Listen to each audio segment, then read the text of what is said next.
Pemirsa, di tengah kemeriahan upacara pernikahan, ternyata Kaisang putra bungsu Presiden Joko Widodo tidak boleh menerima pemberian apapun dalam pernikahannya. Kaisang dan keluarga dilarang menerima sumbangan uang ataupun hadiah dalam barang bentuk apapun. Jika ngotot, Kaisang harus melaporkan ke Komisi Pemberantasan Korupsi atau KPK. Ya, tindakan tersebut perlu dilakukan mencegah dari dugaan gratifikasi yang diterima oleh penyelenggara negara.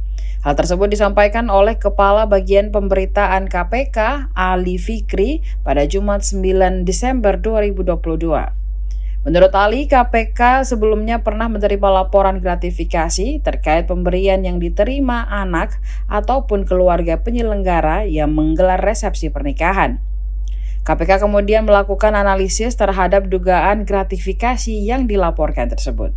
Pemberian itu kemudian diperiksa untuk memastikan apakah hadiah yang diterima berkaitan dengan jabatan penyelenggara negara tersebut atau tidak. Hal ini untuk menentukan hadiah itu merupakan benda yang mesti diberikan kepada negara atau menjadi milik penyelenggara negara terkait. Namun ada saja beberapa hadiah yang masih diperbolehkan diterima oleh penyelenggara negara karena tidak ada kaitannya dengan jabatan.